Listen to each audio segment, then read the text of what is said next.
제가 하고 있는 것은 어제 사역자 조금 이따 말씀을 좀 드리겠습니다만 잠깐 비춰드릴게요. 그 사역자는 기본 메시지를 제가 가르치고 영상을 이렇게 만들어서 그렇게 훈련을 해서 하고 있습니다. 그럼 저는 뭐냐? 저는 조금 올라가서 양육 단계로 들어갑니다. 그래서 핵심들을 다시 잡아가지고 그 사람들을 다시 제자 훈련이 뭔가 거기에 대해서 10강의가 있어요. 그 중에 한 강의를 오늘 할게요.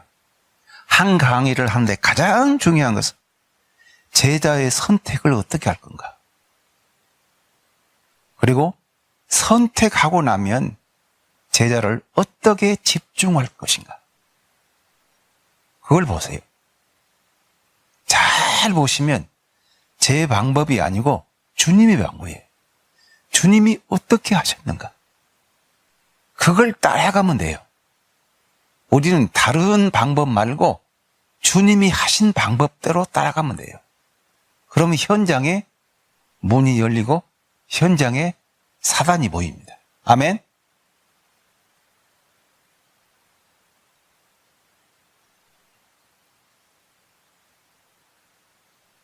자, 기독교 역사에 보면 복음을 위해서 씨의 눈물과 단을 거두고 각 시대마다 상황이 다 달라요. 상황이 다르다는 말은 문화와 민족과 언어와 다 다르지만 복음은 들어간다. 복음은 하나님이 살아계시기 때문에 성취된다 하는 것입니다.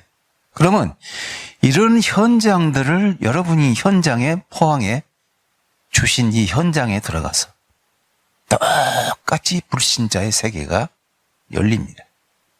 주님도 그랬거든요.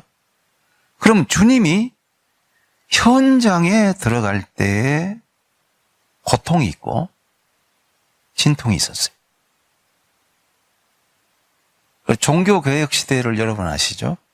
중세 암흑기 1000년 동안 복음이 없었어요.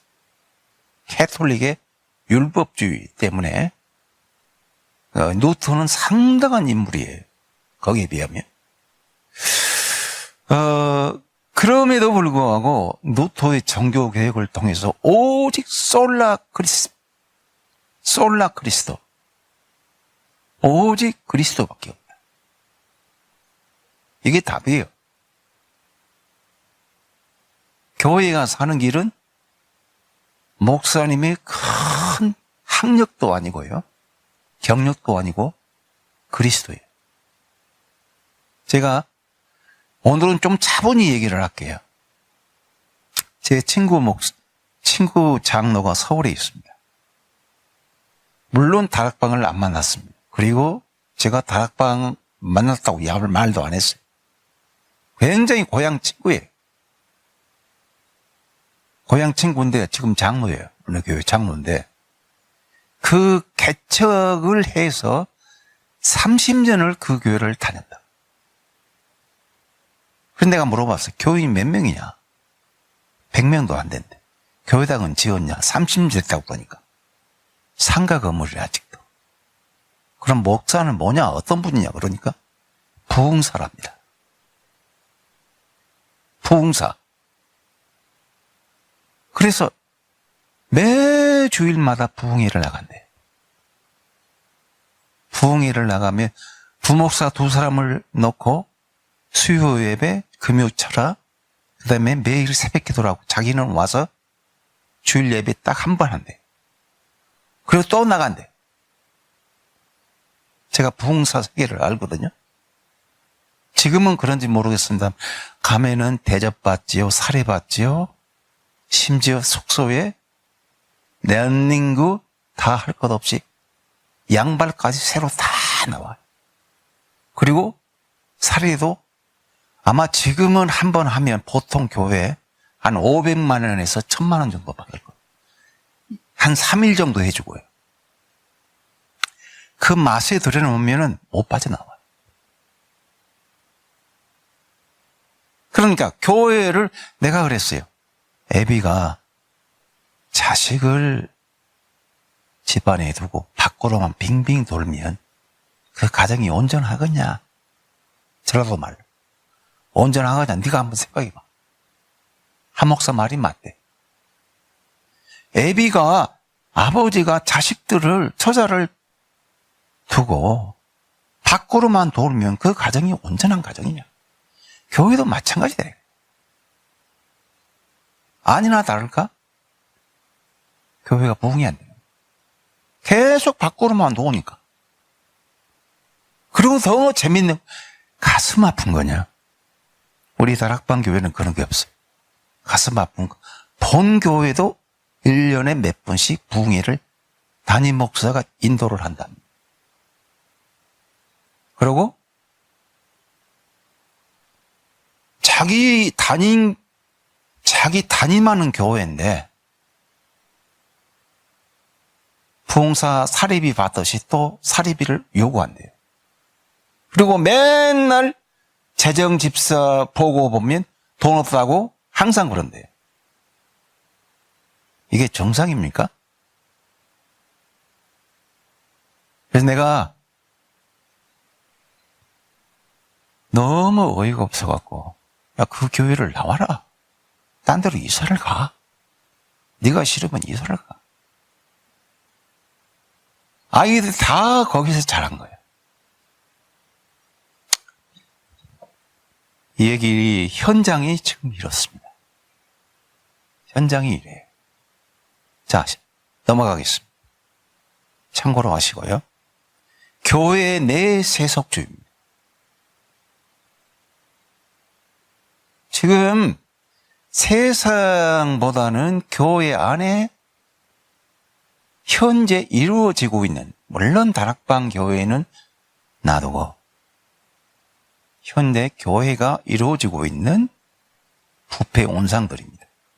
교회의 부흥 시대는 같고요. 부패와 세속주의, 교권주의, 그 다음에 아버지 교회를 아들한테 물려주는 교회 세습 문제. 심각하죠? 한국교회? 그리고 건물을 자기의 것으로 만들어. 왜? 내가 개척해서 목회를 이걸 했으니까 내 아들한테 물려준다. 아니, 그러면 이병칠 씨가 이건희한테, 이건희 씨가 이재용한테 물려주는 거랑 뭐가 달라? 여러분이 자세히 보세요. 교회가 이렇게 타락하고 있어요. 그리고 교회가, 현대 교회들이 굉장히 욕망을 상회하고, 욕심이, 자기 자리 잡기. 이게 우리의 주변에 있는 교회 현장이에요.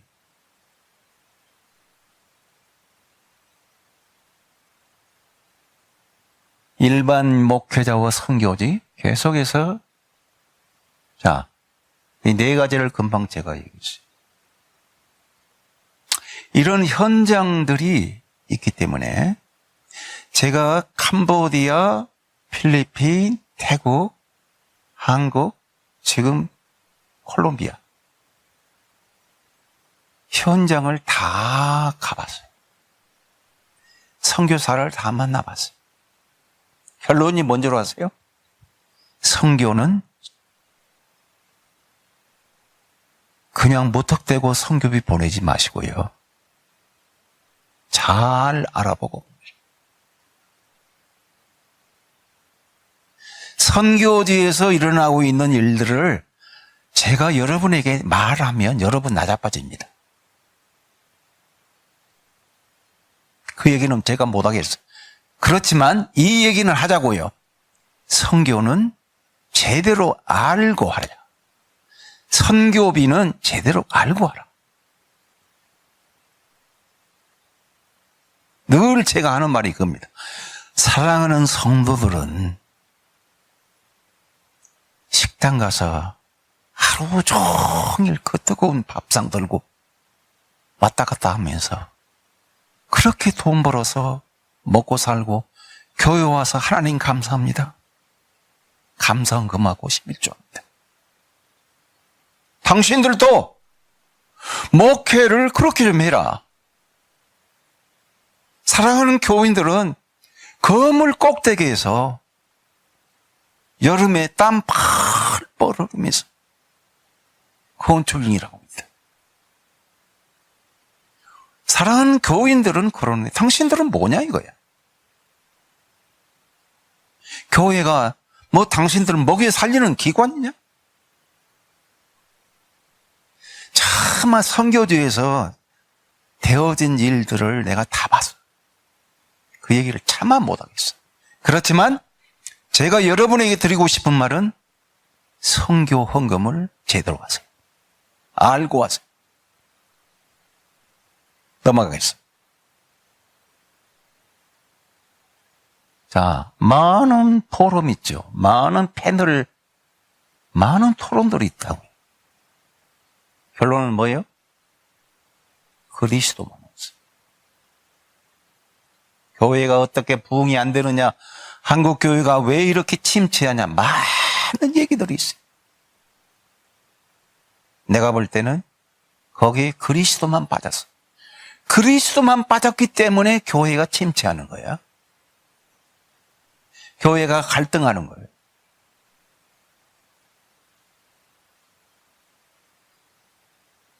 어제 그 친구가 또 전화가 왔어. 자꾸 기도원에 가서 집회를 한대요. 그래 자기는 기도원에 가야 된대. 그래서 내가 그랬어요. 기도원에 뭐라고 하냐? 기도원에. 왜? 담임 목사가 집회하니까 가서 은혜 받는데. 왜? 가정에 문제가 있었어. 성경 구조를 내가 하나하나 다 골로새서 갈라디아 2장 20절을 읽어봐라. 그리스도가 내 안에 있으면 모든 문제는 해결이다. 고통이 오면, 가정의 자녀 문제 고통이 오면 그리스도가 내 안에 있다면 그리스도를 통해서 기도원에 가지 말고 그 그리스도를 의지하고 언약 붙잡고 기도해라. 그게 답이다. 맨날 문제 터지면 목사님 불러서 신방학, 우리 교회 신방 좀 해주세요. 그리고 기도원에 가서 쥐야 그러고. 내가 그걸 얼마나 많이 해봤는데 신학교 다닐 때. 전문가예요. 제가. 우리 성도님들, 제가 전문가예요. 다 해봤어. 그 속내를 너무나 제가 잘 알기 때문에 그 모습이 옛날 내 모습이에요.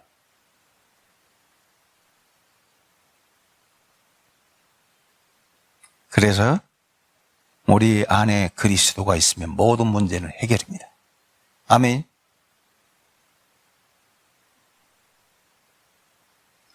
여러분, 이 정도 지금 전도 학교에 나오셔가지고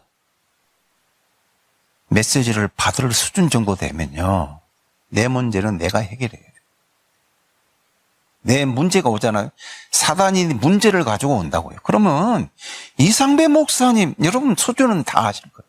내가 다 이해하고도 남습니다. 말 안 해도 뭐 그러려 믿어요. 이상배 목사님 아니어도 내 안에 그리스도, 흑암을 그리스도 이름으로 꺾어요. 남편의 문제가 왔다, 자녀의 문제가 왔다, 알잖아요. 그 흑암 아니에요. 문제가 오면 그리스도로 꺾으란 말이에요.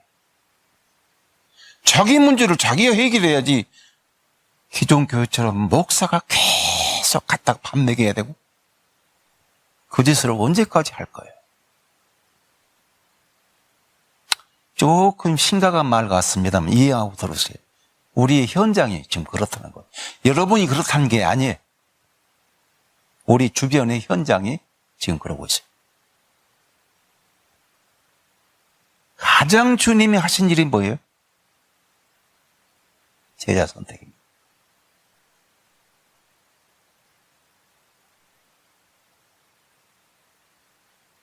유 목사님 그렇게 말씀하시죠? 저는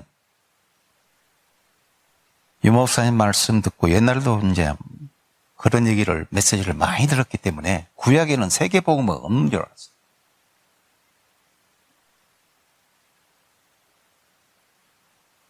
마태복음 28장 18절로 20절, 사도행전 1장 8절, 거기에 세계복음, 너희는 가서 모든 족속으로 제자를 삼고. 그런데요, 그렇게 알았다니까요? 세계복음화는 그때인 줄 알았어요. 안 그래. 엊그저께 유 목사님 메시지 나오셨죠? 창세기 12장에 아브람을 열국의 아비로, 그 아내를 열국의 어미로 불렀다. 열국이 뭐예요? 온 세상에 언약의 첫 심부름꾼을 불렀어요. 그 세계복음화가 이미 시작이 된 거라니까. 그리고 그 언약의 주님이 신약에 성취하시면서 다시 말씀하신 거예요. 그런데 중요한 것은 사도행전 1장 8절에 보면 이 목사님 말씀하시잖아요. 땅끝까지 얘기하시죠. 사도행전 1장 8절에서는 주님이 오직 성령이 너에게 임하시면 너희가 권능받고 예루살렘, 유대와 사마리아 땅끝까지 내 뭐가 되라? 증인 되라. 땅끝까지는 잘못 들었어요. 땅끝까지는 장소적으로 땅끝이에요. 잘 들으세요. 땅끝까지 가란 말은 지역적으로, 장소적으로 끝까지 가라. 그런데 마태복음 28장 18절로 20절에 보면 주님 뭐라고 그러세요? 내가 세상 끝날까지 너희와 함께 있겠다. 그럼 거기에 세상 끝날까지는 시간적으로 영원히 같이 있겠다.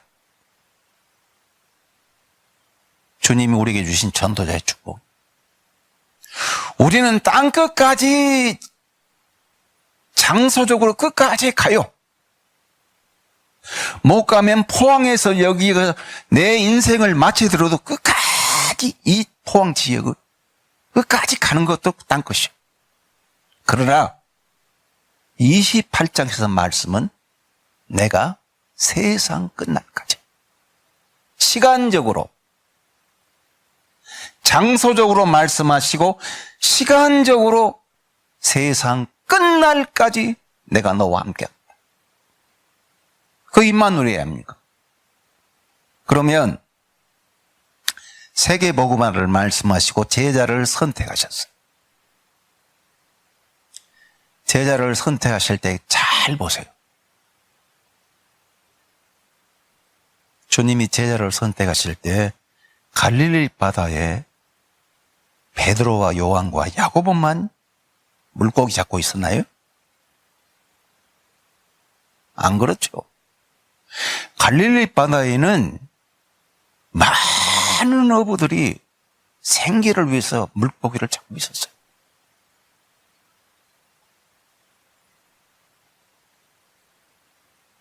주님이 갈릴리 바다를 가셨다고요. 그러나 베드로를 딱 찍었어요. 그게 선택이에요. 요한을 딱 찍었어요. 그게 선택이에요. 그러면 선택을 하고 나면 나머지는 뭐요? 버리는 거예요. 오늘 제가 우리 성도님들 쳐보세요. 오늘 제가 이 양복을 입었어요.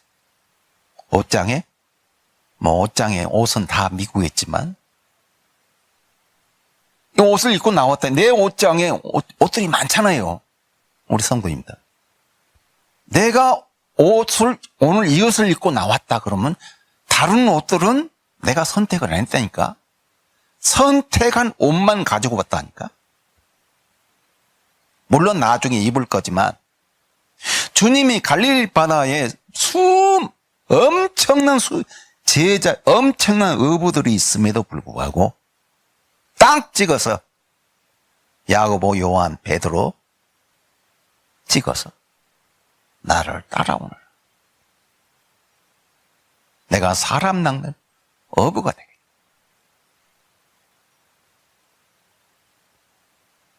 이해되세요? 선택과 조금 고상한 말로 유기라고 합니다. 선택은 받은 거고 유기는 버리는 것은 선택이 되면 나머지는 자동으로 버리는 거잖아요.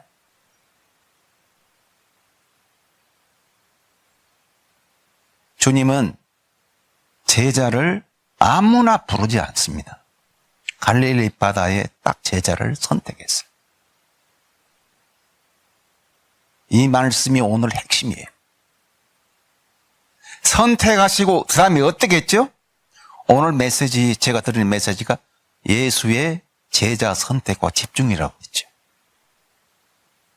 선택만 하면 못해.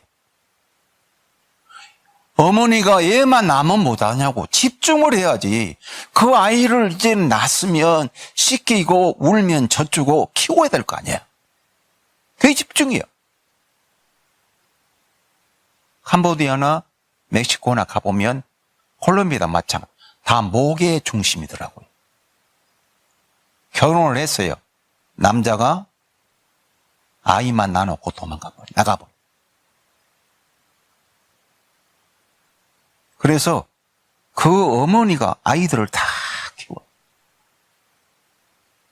얼마나 힘들게 키웁니까? 그리고 남자는 나가버려. 결혼해놓고 나가버려야지. 나가서 또 다른 젊은 여자고 살아. 아무런 죄책감도 없대. 그게 목의 중심의 사이라고 그러더라고. 주님이 제자를 선택하시고 선택을 그냥 한 거예요. 초대교회 때문에 그래요. 그 다음에 예수님의 유언을 주님이 남기셨어요. 난 끝까지 가라. 세상 끝날까지 함께 하겠다. 목사님 그러시잖아요. 우리 유 목사님.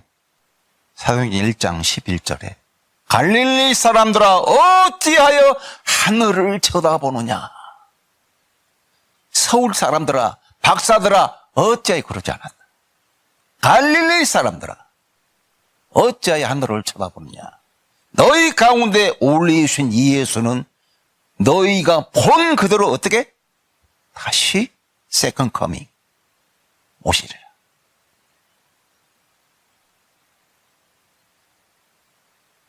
얼마나 중요한 메시지인지 몰라. 그래서 12제자를 선택하시고 선택하고 끝난 게 아니잖아요. 자, 보세요.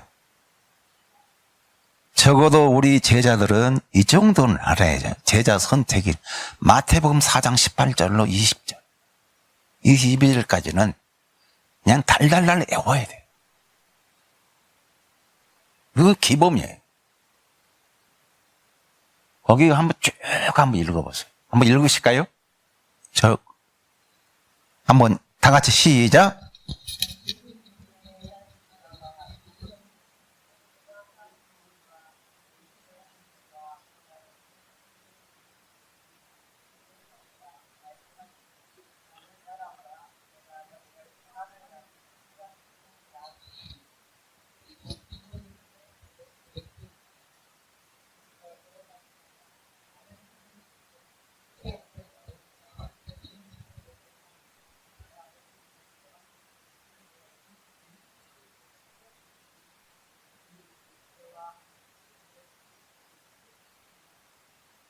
아멘.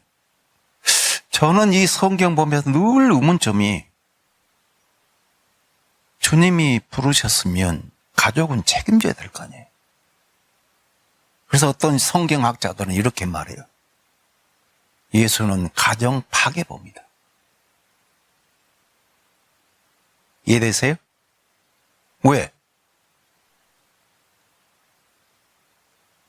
남편들이 바닷가에 나가서 그걸로 먹고 사는데, 고기 잡아 먹고 사는데 다 불러서 예수 따라가 버렸어. 그 가족은 누가 책임집니까? 그러니까 어떤 신학자들은 예수는 가정 파괴범이래. 이해는 되지만,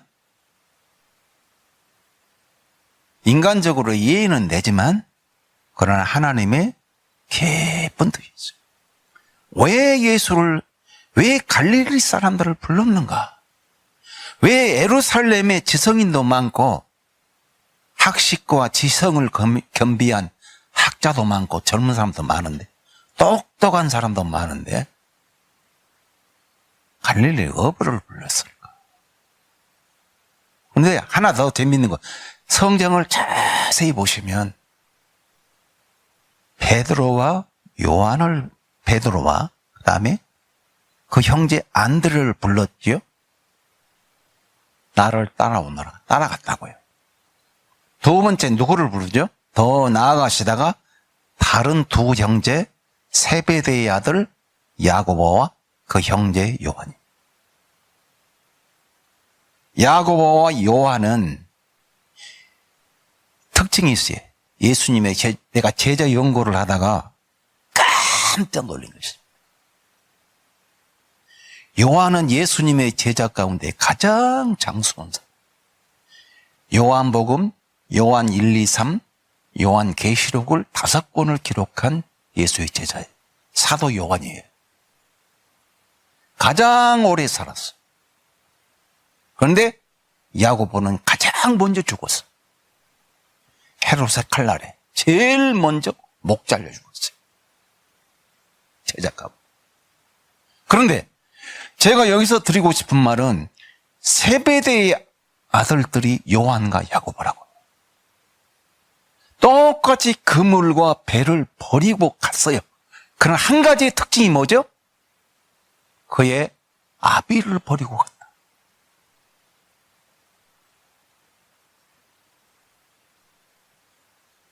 이 세베대는 갈릴리 바다에 큰 해양업을 한 사람. 큰 화물선이 아니라 큰 배를 가지고 비즈니스를 하는 아주 부자입니다. 그런데 이 두 아들이 예수님 부르니까 아버지까지 버리고 따라갔다. 부름이 달라요. 따름이 달라요. 그렇죠? 성경을 유심히 보세요. 유심히 보세요. 오케이. 그 다음에, 자, 배와 그물을 버려두고. 자, 여기 방금 얘기한 거 나왔네요. 야, 가정 파괴범, 생기는 누가 책임지냐? 그래도 제자의 축복. 이들이 사도행전의 주역. 생각해 보세요. 예수님이 예를 들어서 베드로를 부르지 않았더라면,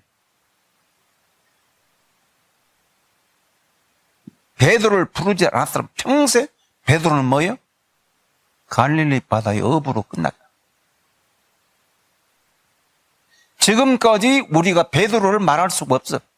성경에서 베드로가 고기만 잡는 일생을 보냈다면, 예수님이 초선 선택하지 않았더라면 베드로의 인생은 고기 잡는 걸로 끝났다. 그러면 똑같이 하나님이 저와 여러분을 전도자로 부르셨어. 여러분은 특별한 사람이에요. 여러분들은 보통 사람이 아니에요, 지금.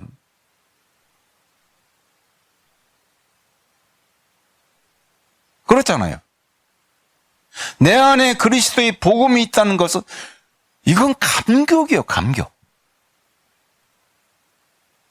감격이라니까?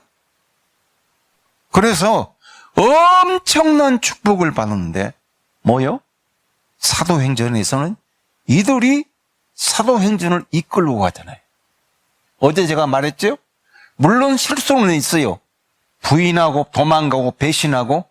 그렇지만 그것은 예수 그리스도가 부활 전의 일이요.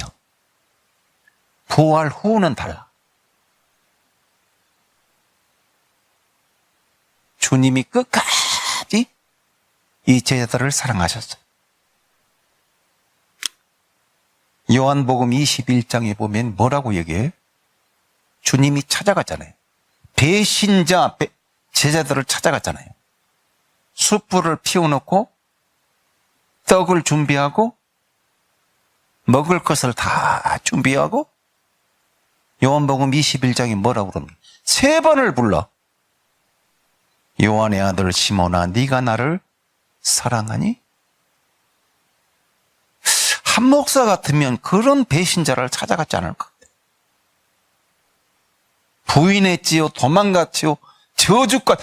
베드로가요, 그냥 한 게 아니요. 성경 보세요. 베드로가요, 처음에 부인한 건 아니야. 모른다고 한 것만 아니요.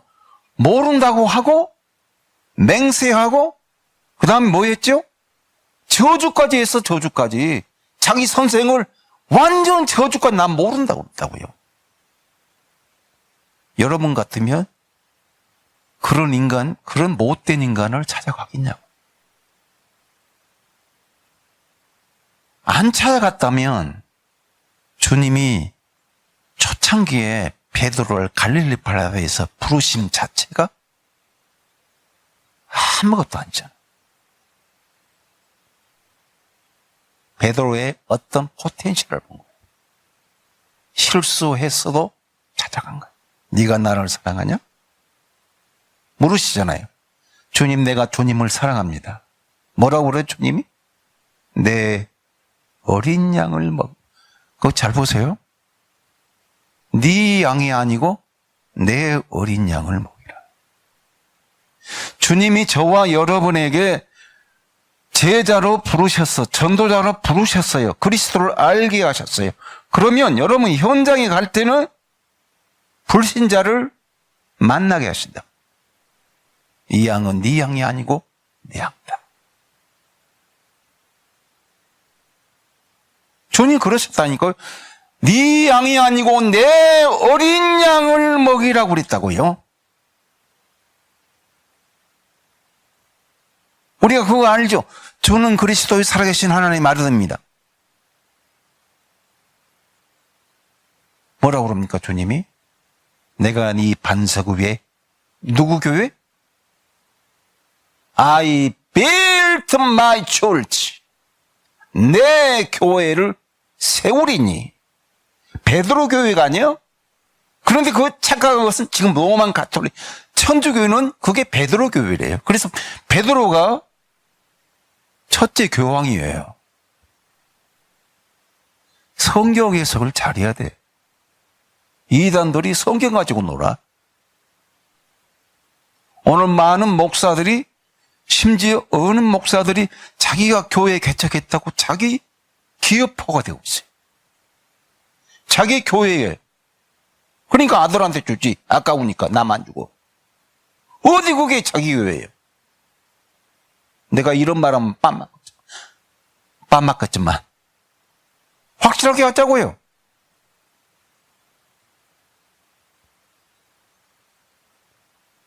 야, 너무 심각하게 저를 쳐다보신 것 같은데 그냥 우십시오. 그러면 예수님이 제자 선택을 어떻게 하시는가? 원리를 안 해요.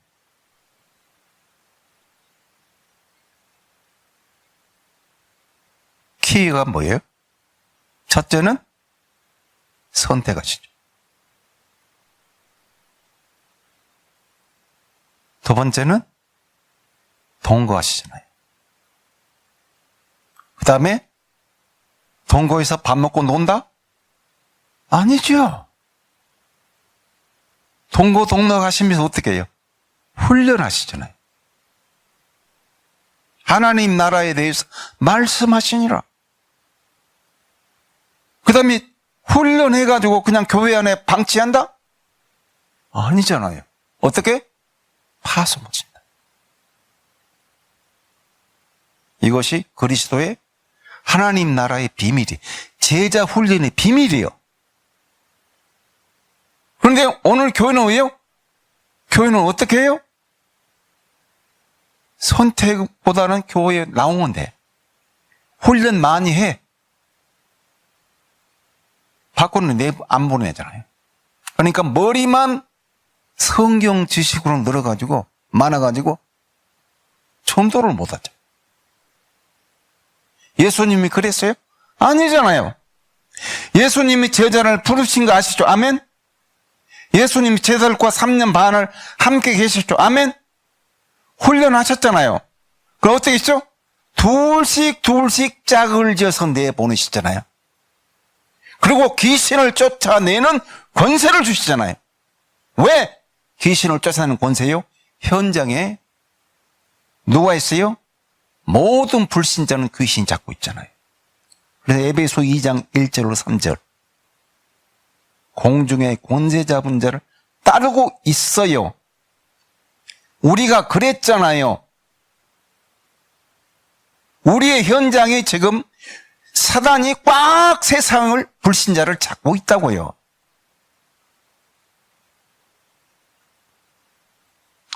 이런 말 해서 안 됐지만 그냥 용서하고 들으세요. 저는 너무나 가슴이 아파.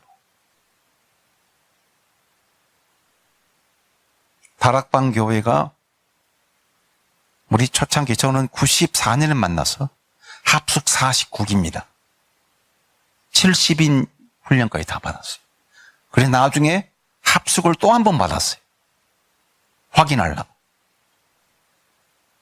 제 합숙 은인이 김균태 목사입니다. 아세요?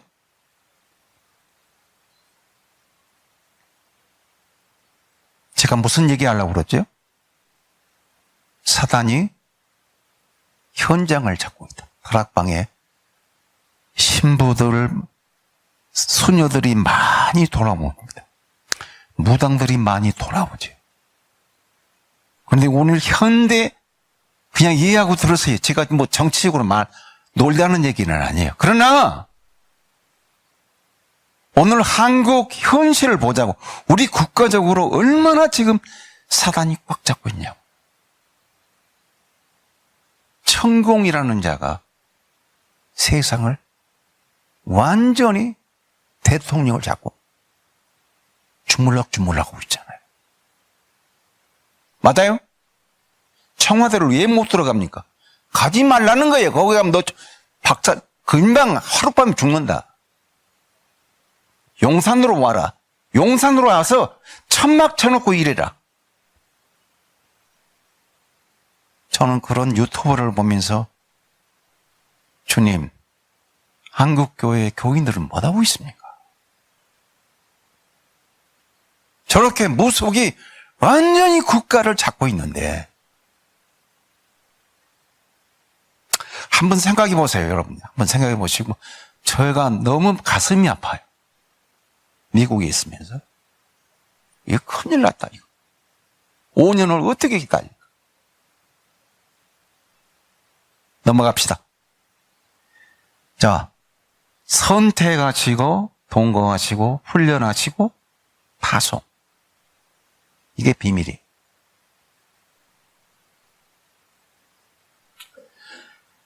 자, 주님이 제자를, 우리를 부르시죠. 근데 부르시는데 관심은 우리의 몸이 아니라 영혼이에요. 자녀들을, 하나님의 자녀들을 우리를 부르셔서 현장에서 하시게 하시죠. 그런데 여러분이 동물 왕국을 보시면 얼룩말이요. 새끼 얼룩말이 막 쫓아다니요.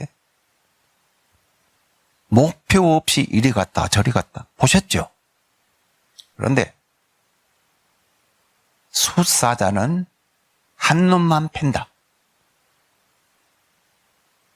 한 놈만 공격합니다. 마지막에 쫓아가서 딱 잡아가지고 얼룩말을 뜯어먹습니다. 그게 뭐냐? 집중이에요. 한 사람만 집중해서 주님이 갈릴리 바다에 수많은 어부들이 있는데 베드로를 집중하신 거예요. 그래야 훈련이 돼. 딱 뽑았어. 제자를. 4명을 뽑았어. 아니, 세관에 앉아있는 마태가 혼자만 있냐고요. 로마의 세금을 바치는 대리하는 사람들이 혼자만이다. 마태를, 세관에 앉은 마태를 나를 따라오라. 그래서 주님의 제자는 뭐요? 소수정예화다. 자, 예수님의 제자가 치를 대가하는 싸움이다.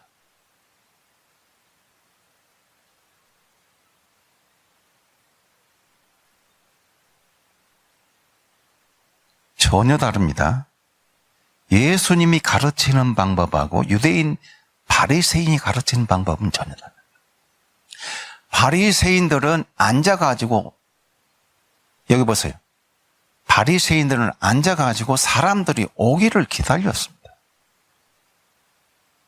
그리고 어느 정도 수강료를 받고 가르쳤어요. 그렇게 해서 율법을 가르쳤다. 예수님의 방법은 앉아서 사람을 기다리는 게 아니라니까. 예수님의 방법은 갈릴리 바다를 찾아갔어요. 달라요. 앉아서 가르치는 바리새인하고 예수님은 나가서 제자를 부르셨다. 이게 차이죠. 그런데 성경에 보면은 예수님의 가르침을 듣고 사람들이 뭐라고 그래요? 그의 말씀은 권세 있는 자와 같다. 그럼 예수님의 제자들이 한 번 메시지를 할 때 엄청난 사건이, 회개의 운동이 일어나죠. 핍박. 여러분, 성경을 찾아보면서 지금까지 바리새인이나 서기관들이 핍박받았다는 말을 들어봤어요? 들어봤어요? 없잖아요. 바리새인들이 제자를 양육했다 들어봤냐고요? 없어요. 왜? 율법과 복음의 능력이다.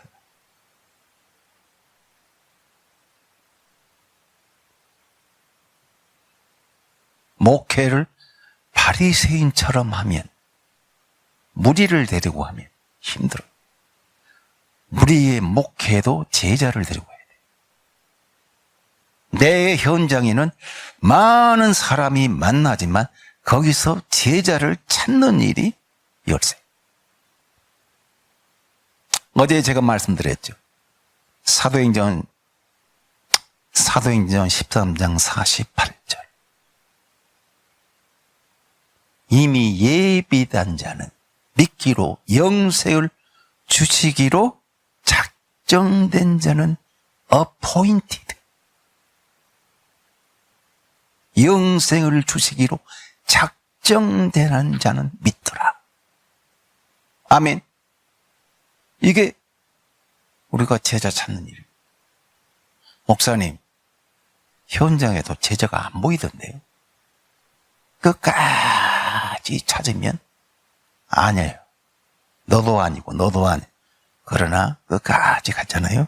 나와요. 저는 몇 번을 목격을 했습니다. 목사님, 왜 이제 왔어요? 제자가 있다니까요. 불신자 가운데 나를 기다리는, 복음을 기다리는 제자가 있다니까요. 딱 복음을 증거하니까 울어요. 왜 이제 오셨니? 나 지금 죽으려고 마음 먹고 있는데. 너무 지금 가정적으로 힘들어서 나 죽으려고 마음 먹고 있는데. 그러니까 제자를 찾는데 안 보인다? 목사님 말씀은 들었지만 안 보여. 끝까지 찾아갔어요. 오늘 아니면 내일 아니면. 바로 그게 뭐예요?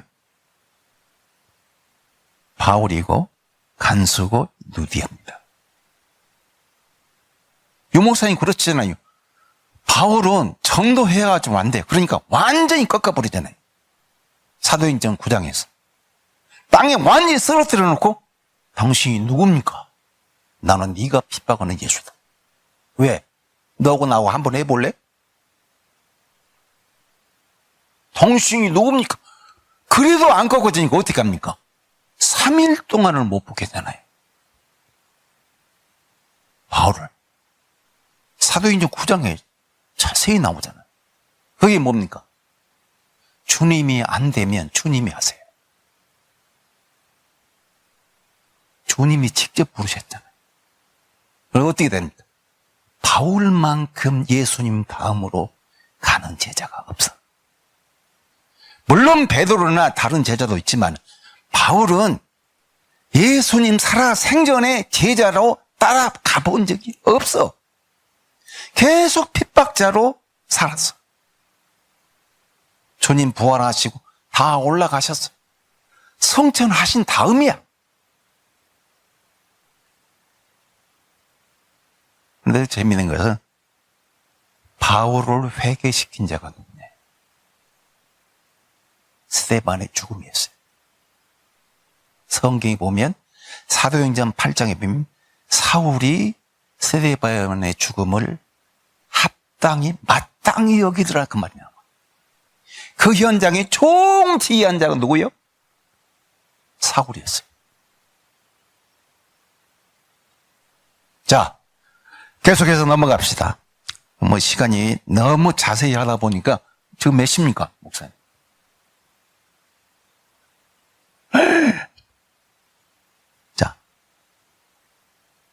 자, 그러면 여기 성경에 보세요. 산에 오르사 자기가 원하는 자들을 부르셨다. 주님이 그냥 부르신 게 아니잖아요. 자기가 원하는 제자들을 부르셨어요. 꼭 기억하세요.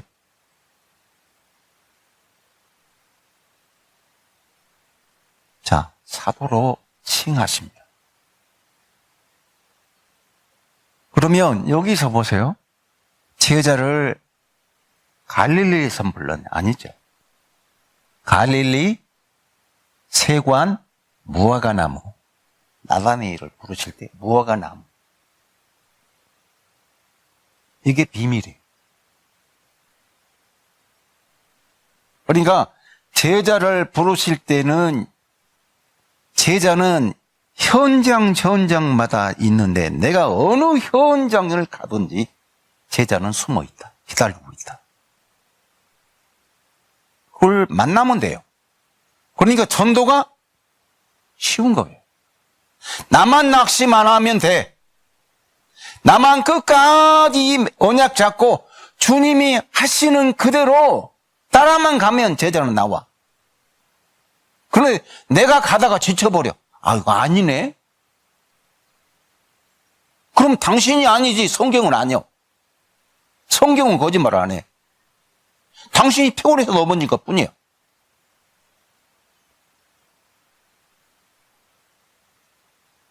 자, 주님의 마지막 유언 봅시다. 우리 박 목사님 빨리 맞으라고 그러네. 자, 제자 증인 핵심 비밀, 목사 중심. 다 얘기한 거죠? 넘어갑시다. 제자 선택의 목적. 자, 얘기도 했습니다. 영적 능력을 부어하시죠. 여러분이 이 메시지가 여러분 것이 돼야 돼요. 귀신을 쫓아내는 능력. 귀신의 존재. 요한복음. 여러분 잘 아시잖아요. 요한복음 8장 40절. 수없이 들었죠. 너희 아비 마귀. 불신자의 마귀. 불신자의 아비는 마귀다. 확립을 해버려요. 그 다음에 요한 고린도전서 10장 20절에 제사. 이방인의 제사는 누구에게 한다? 귀신에게 한다. 그러면 지금 명절마다 산소에 가서 차려놓고 절하고 또 어떤 사람은요 제사 뭘 해야 된다고 그럽니까? 사람들이 차례 지내야 된다고 그러잖아요. 멀쩡한 사람이 서울대학 나온 사람 하버드 나온 사람들이 하는 말이 뭐예요? 오늘 차려져야 되는데, 그거 전부 다 뭐예요? 귀신이게 하는 거예요. 더 심한 말 할까요? 요즘에 젊은이들도 새 차 샀어. 무당 불러다가 거기다 굿하고 있더라고. 차 바퀴에다가 동태 대가리 거기다 놓고 저러는 거 보셨죠? 유튜브에 다 나와. 세상에 이런 일이 어디 있어요? 갔지요, 갔어. 완전히 갔지요. 현대인들이 자동차 새 거 뽑아가지고 거기다가 절하고, 거기다가 차려놓고 절하고, 이건 못하는 거다고? 귀신을 섬기는 걸. 근데 귀신을 섬기는 건데, 이게 있어요, 없어? 성경에 있잖아요, 그대로. 성경이 고린도서 10장 20절에 그대로 보여주잖아요. 저는 이걸 몰랐어요. 다락방 와서 만났지.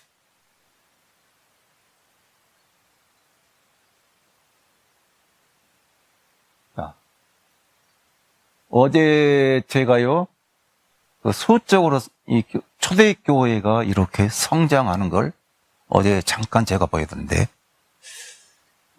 카메라로 찍으실 분은 찍으시고, 네. 이건 결과입니다. 그리스도를 증거했더니, 핍박을 맞으면서 증거했더니, 이런 결과가 나옵니다. 바리새인들에게 이런 결과가 나옵니까? 아니, 예루살렘의 학문과 지성을 갖춘 지성인들이 이게 나오냐고.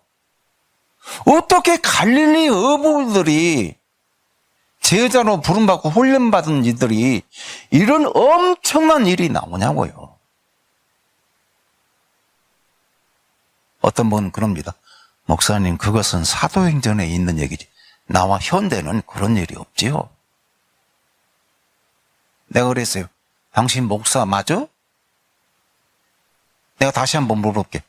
당신 하나님 죽어서 살았어요. 살아있대. 아니, 왜 하나님의 능력을 못 믿어? 아, 그건 그렇지요. 하나님이 살아있는 건 믿는데 하나님의 역사는 인정 안 해. 그게 왜 그런 줄 아세요? 전부 다 신학적으로 그렇게 만들어놨어, 교수들이. 내가 너무나 잘하다. 제가 총신대학 다니면서 다 알고 있어요. 쏙쏙들이 알고 있어. 이런 현장이에요. 그러면 이제 유 목사님 마지막으로, 유 목사님이 망대 얘기를 요즘에 많이 하시잖아요. 그러면 저는 여러분 유 목사님이 망대 하니까 어떤 분들은 망대가 뭔가? 그래서 제가 어젯밤에 호텔에서 숙소에서 기도하다가 네가 영상 설교하는 사람이기 때문에 망대를 이미지로 보여주라. 그러면 쉬울 거 아니냐. 그래서 제가 만들었어요. 어젯밤에. 자, 망대는 저렇게 어느 건물에 저렇게 올라와서 저렇게 망대가 올라와 있고 그 위에 뭐가 있냐? 파수꾼이 있습니다. 파수꾼이 하는 일이 뭐죠? 그 성을 지키는 겁니다. 성을 지키는데 그 옛날에는 그 성 안에는 사람들이 다 앉아 있다고, 들어가 있다고요. 그러면 이 망대의 저 파수꾼이 언제 나팔을 부느냐? 아침에도 불고 저녁에도 불지만 언제 부냐? 비상시국에, 비상시국에 적이 쳐들어온다, 조심해라. 그럼 나팔을 불어요. 쫙 불어대. 안에 있는, 살고 있는 사람들에게. 그런데 재미있는 거 있어요. 유 목사님 그러죠? 마귀의 망대를 무너뜨리라. 하나님의 망대, 내 자신의 망대, 교회의 망대, 시스템의 망대를 구축해라. 무슨 말이에요? 설명할게요. 저 나팔을 불고 있는 저 사람이, 저 망대 파수꾼이 저 망대 위에 올라가서 보초를 쓰고 있어요. 초병입니다. 초병인데 지가 나팔을 24시간 저렇게 물론 교대를 하겠지만 외부로부터 적이 쳐들어올 때 저 나팔을 불지 않고 잠자고 있으면 제일 먼저 죽는 게 누구요? 이 사람이. 그 다음에 성 안에 있는 사람들이 다 죽어. 적이 들어오면. 그러니까 적이 쳐들어오면 일단은 저 파수꾼은 망대 나팔을 불어야 돼요. 자기가 안 죽으려면 살아있어야 돼. 하나님의 망대, 우리 안에 그리스도의 망대, 예수 그리스도 하나님 안에 있는 우리의 망대는 우리는 지금 현장에 불신자가 죽어가 있다. 나팔을 불어야 돼요. 복음의 나팔을 불어서 깨워야 돼요. 깨워야 된다고요. 내가 망대 나팔을 불지 않으면 사단이 나를 잡아먹습니다. 그래서 유목사님 하시는 말씀이 사단의 망대를 무너뜨리라. 무너뜨려야 네가 산다는 거야. 보세요. 얼마나 지금 선교 해신자 계속해서 망대 계속해서 말씀하세요. 내 안에 교회 안에 공동체 시스템 안에 사단의 망대를 부러뜨리 그리스도의 유일성 재창조. 자, a su corazón. Se lo voy a volver a leer. Declarando y proponiendo que como convenía que el Cristo padeciese y resucitase de los muertos y que Jesús. 야, 시간이 없으니까 이제 제가 드리고 싶은 말은 저는 이 친구를 어제도 얘기했지만 이 친구가 저 여자 목사입니다. 근데 내가 딱 보니까 너무 복음의 확신. 기본 메시지가 됐어요. 여러 사람을 내가 해봤지만 이 친구가 너무 잘해. 그래서 제가 이 영상을 제가 이걸 다 만들었다고 그랬잖아요. 이것을 영상을 내가 2번 정도 해줬어요. 그리고 스페니쉬로 한글을 스페니쉬로 번역한 원고를 딱 줬어요. 그리고 네가 네 나라 말이니까 원고를 네가 감수해서 나한테 다시 보고해. 그리고 그 원고를 5번 일성 읽어라. 이해되세요? 그런 다음에 이렇게 나처럼 한번 해봐. 내가 다 지켜봤어. 합니다.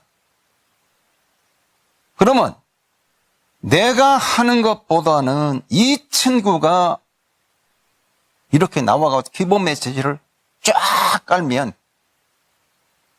그 사람이 다 놀려버려.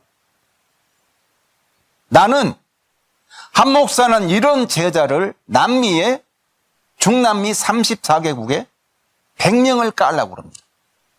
기도해 주세요. 그러고 나는 죽을 거예요.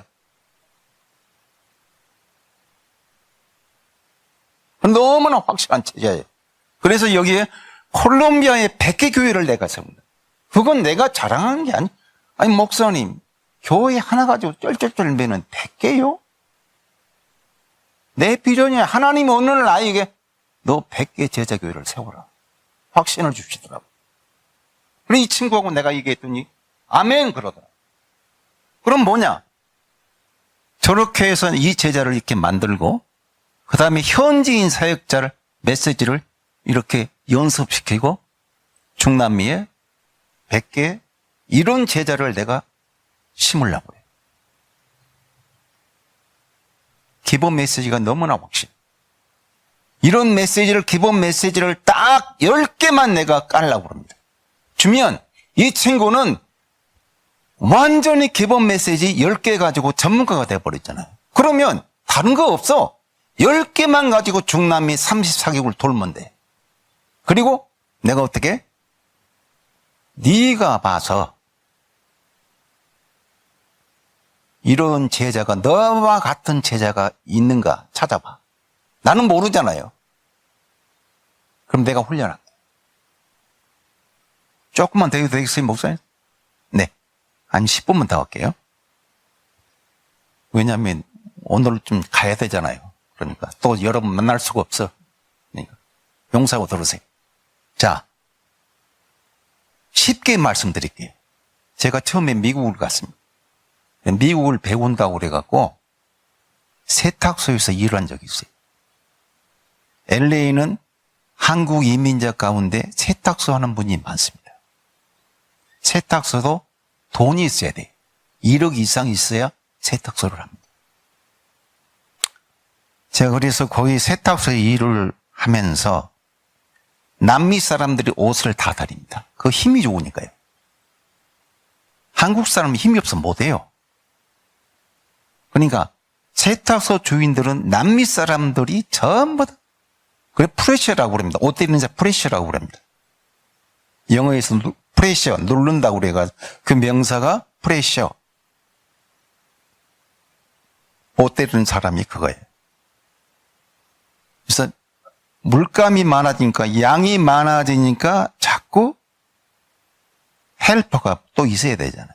그래서 처음에는 못 모르고 내가 광고 내가지고 멕시코 사람들 몇 사람 불러봤더니 억만이야.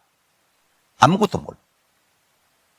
그래서 페이하면 고소를 당하니까 넉넉히 페이를 하고 돈을 주고 보냈어요. 아, 이거 내가 느낀 건 뭐냐면 네가 먼저 와서 1년 동안 일은 얘가 일을 너무 잘해요. 그래서 내가 얘한테 그랬어. 네가 멕시코에서 미국으로 담놓은 불법 체류자가 대부분이거든. 그러니까 짭이 별로 없어. 네가 네 친구나 네 동생이나 옆에 이웃 사람이나 있어 없어? 많이 있대요. 놀고 있대. 그럼 데리고 와. 데리고 와서 네 월급의 반절을 내가 줄 테니까 헬퍼로 조금 네가 일을 시켜. 두 사람 데리고 왔어요. 두 사람 데리고 와서 일을 시켜보니까 내가 할 말이 없잖아요. 내가 스페니쉬를 못하기 때문에 지네들끼리 통해 너 옷 이렇게 드린다, 바지는 이렇게 드리고 드레스는 이렇게 하고 브라우스는 이렇게 한다. 다 지가 알아서 내 대신 다 해주잖아요. 그 제자가. 오케이? 6개월 되니까 그 나중에 왔던 그 제자가 이 친구하고 똑같이 옷을 똑같이. 그래서 내가 월급을 올려줬지. 제가 거기서 느낀 게 뭐냐면 이게 제자다. 제가 콜롬비아에서 이 제자에게 내가 얘기할 겁니다. 네가 아는 사람, 네 교인 가운데 가장 말씀을 하고 순종하고 이렇게 조금 가르칠 줄 아는 은사가 있는 사람을 뽑아. 그럼 내가 도와줄게. 너처럼 해. 메시지도 똑같이 너처럼 해봐.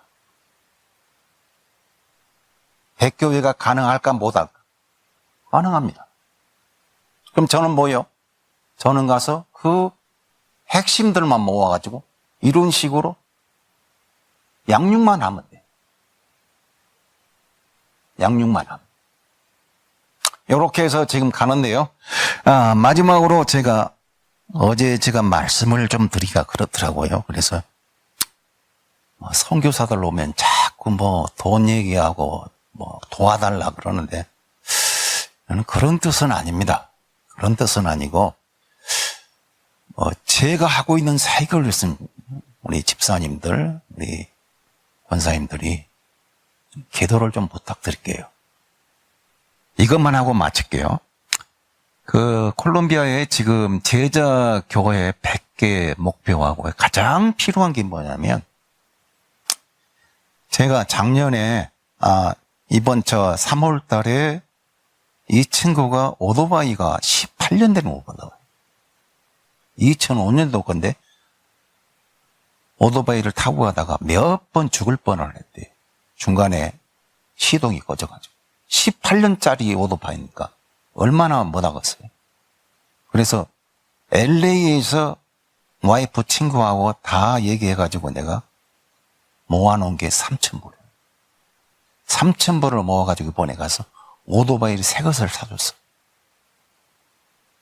물론 오토바이마다 다르겠지만은 중간치로 3,000불짜리 새 걸로 하나 사고 왔어. 그래서 제가 그 아들이 운전해서 내가 뒤에 타고 현장을 가보니까 오토바이를 못 타거든. 워낙 몸이 무거운 데다가 기뚱기뚱하고, 그리고 내가 떨어지면 완전히 갈 것 같아요. 날씨는 덥고. 그래서 제가, 하나님, 오토바이는, 이것은, 새 것은 동네 왔다 갔다 할 때 타고 30분, 1시간 현장을 갈 때는 어떻게? 차가 필요. 현장을 가려면 오토바이 3개 가지고 따로따로 가려면 너무 힘들잖아. 그러니까 딱 이런 미니밴 하나 있으면 딱 좋겠다. 한 10명이, 한 5명, 6, 7명은 탈 수 있잖아요. 그렇게 해서 제가 기도 중입니다. 여러분이 좀 기도해 주시고요.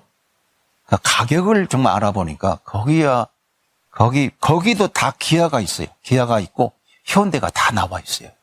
그래서 뭐 중고는 한국 돈으로 한 2천만 원, 3천만 원 정도? 새 것은 한 5만 원 하더라고요. 뭐 우리 형편에 뭐 새 거 사겠습니까? 그러니까 여러분이 좀 기도해 주시고요. 그래서 이제 가을에 또 들어갑니다. 가을에 들어가면 저는 이 제자들을 데리고 현장을 뛰려고 합니다. 그래서 전도는 이렇게 한다. 하나하나 보여주면서 현장에 하고요. 그리고 이번에 메시지 가운데, 유목사님 메시지 가운데 뭐가 나오냐면, 내가 그걸 생각을 했거든요. 자료를 준비하라. 보셨죠? 들어보셨죠? 자료를 준비하라고. 내가 지금 생각한 건데? 그래서 저는 이번에 이제 LA로 들어갑니다. 들어가면 완전히 하루 종일 그냥 방구석에서 안 나오고 스페니쉬로 복음 편지, 해설과 이런 기본 메시지를 물론 훈련용 말고 이 사람들이 알아들을 수 있도록 해설을 집을 만들라고. 그렇게 해서 스페니쉬로 바꿔서 이메일로 보내면, 그 아들이 다시 수정을 해서 보내면 그 현장 가서 다시 콜롬비아 가서 제본을 하려고 합니다. 책을 만들려고 그래요. 근데 여기보다 3분의 1 가격밖에 안 됩니다. 그러니까 여기에 한 100권을 판매한다, 100권을 발행한다 그러면 한 5만 원 한다고 그럽시다. 그럼 콜롬비아는 100권 하면 한 2만 원이면 다 합니다. 싸요. 그래서 기도해 주시고요. 하여튼 오늘 너무 감사합니다. 감사하고 정말 내가 이 영광교회에 와서 사랑을 너무 많이 받았습니다. 다시 뵙기를 바랍니다. 할렐루야. 감사합니다.